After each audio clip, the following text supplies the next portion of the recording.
25th day of September, Saint Notburga, Virgin. Notburga, a pious, faithful, and holy maidservant, was called by God in the month of September in the year of our Lord 1313 to receive in heaven the reward of her virtues. Her example should be followed by all who are placed in a similar station. She was born at Rottenburg in 1266 of very pious, though indigent parents. At the age of 18 years, she went to live with the people of the castle, from which Rottenburg derived its name. She was placed in the kitchen, and fulfilled her duties with so much fidelity and ability that at last she was charged with the care of the entire household. She was perfectly satisfied with her situation, although it was but low in the eyes of the world, and only thought how she could worthily serve God in it and gain her salvation. She began each day with fervent prayer, and if it had to be short, on account of her work, she yet said it with heartfelt devotion. Early in the morning she offered to God all her labor, all the sufferings she might have to endure through the day, and humbly prayed to be guarded from even the smallest sin. She obeyed her master and mistress in everything, after the admonition of St. Paul. She was never seen impatient, ill-humored, or discontented when she was at her work, and every moment she could spare she gave to prayer or to reading a pious book. She never desired to visit the places where others of her station passed their time in dancing or other amusements, which so easily become dangerous, as she was convinced that no one returns from them more pious, but generally more frivolous and wicked. In one word, she lived in such a manner that she might have been held up as an example to all servants. She had the most intense pity for the poor, and therefore asked leave to give them what was left from the table. The permission was given her, and Notburga, greatly rejoiced, made use of it without in the least overstepping the bounds set to her, as she was scrupulously honest. She never took the least thing for herself, nor gave away anything without the knowledge and consent of her master. Although she had greatly to suffer on this account from the other domestics, she respected more the commandments of God and the orders of her master than the unrighteous requests of her fellow servants. She feared to offend God more than man. In consequence of this and of her other good qualities, Notburga was very much esteemed by her master and mistress. They intended to keep her always with them, and advised their son Henry, if he desired to have the blessing of God in his house, not to part with Notburga, nor to oppose her in her charity to the poor. No sooner, however, had Henry's parents closed their eyes, than Ottilia, Henry's spouse, forbade Notburga to give her usual alms to the poor, commanding her to cast all that was left from the table to the swine. The pious girl took this very much to heart, but obeyed her new mistress, and in order to leave the poor some little comfort, she took, on some days, nothing but a crust of bread and some water, and gave her own food away, as this had not been forbidden her. But at length even this was not allowed by her hard-hearted young mistress, under the pretext that it was drawing all kinds of vagabonds to the castle, who sooner or later might do a great deal of mischief. She also told Henry that Notburga carried more out of the house than she was permitted, and ought therefore to be dismissed for dishonesty. Henry desired to convince himself personally of this, and one day saw Notburga in the act of carrying in her apron the little she had saved from her own victuals for the poor. When he asked her what she was carrying away, she opened her apron, in which he saw nothing but shavings, whilst in the jar, which she also carried, he tasted strong lye. He related this to his wife, desiring to shield the innocent girl. But Ottilia believed that this was all done to deride her, and after having overwhelmed Notburga with abuse, she gave her notice to quit the house. The uncharitable lady was soon visited with divine punishment. She became dangerously sick on the same day, and Notburga, forgetting every wrong done to her, nursed her with unwearied kindness. As the physicians pronounced the sickness fatal, the pious servant spoke most kindly to her mistress, exhorting her to receive the holy sacraments, encouraged her to bear her sufferings patiently, and did not leave her until she expired.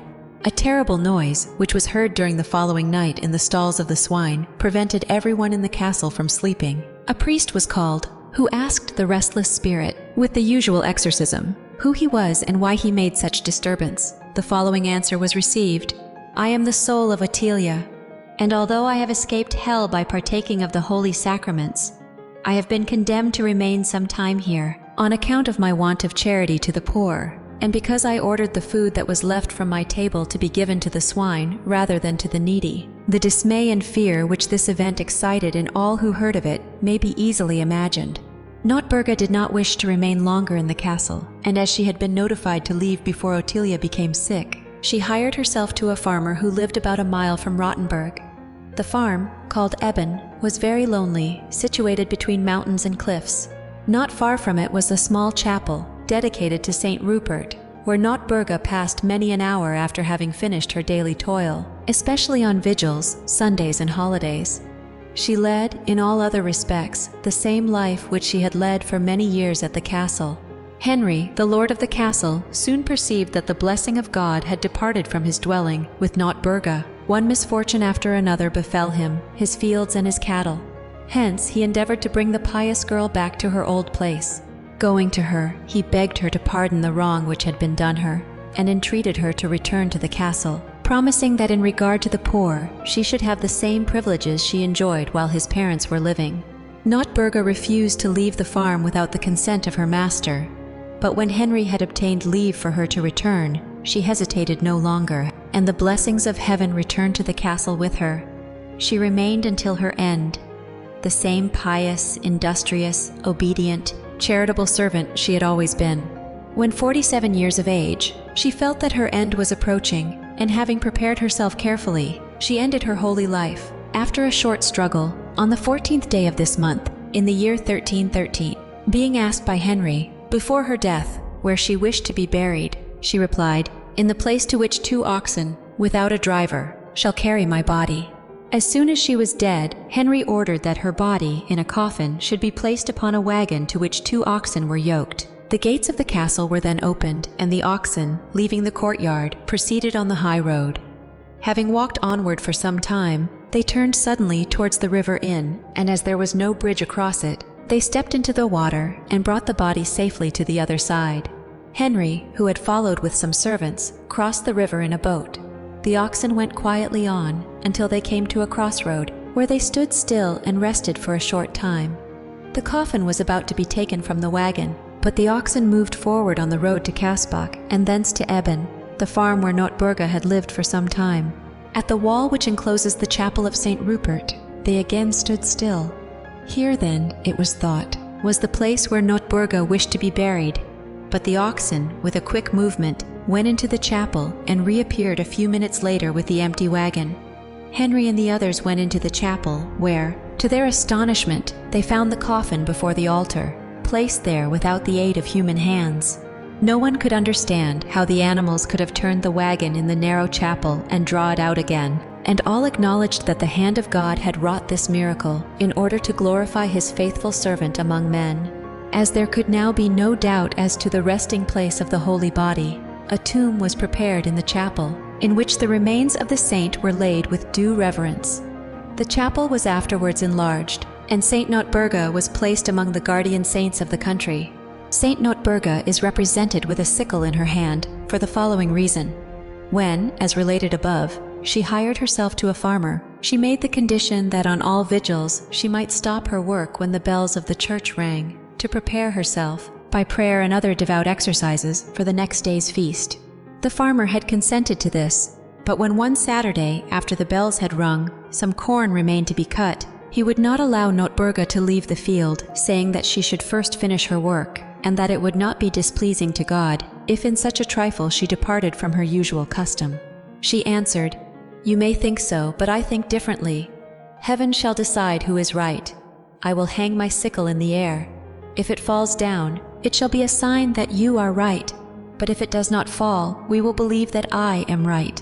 The farmer acceded to this. Notburga hung her sickle in the air, where it remained suspended, to the great astonishment of all present, who henceforth esteemed still more highly the pious handmaid of the Lord. As well this, as the other event related above, was seen by many, and after having been severely tested, was found to be true. In regard to the latter miracle, it is proper to add that Notburga had made the condition above stated by special inspiration from God. Otherwise her act might seem to have been a presumptuous tempting of the Almighty.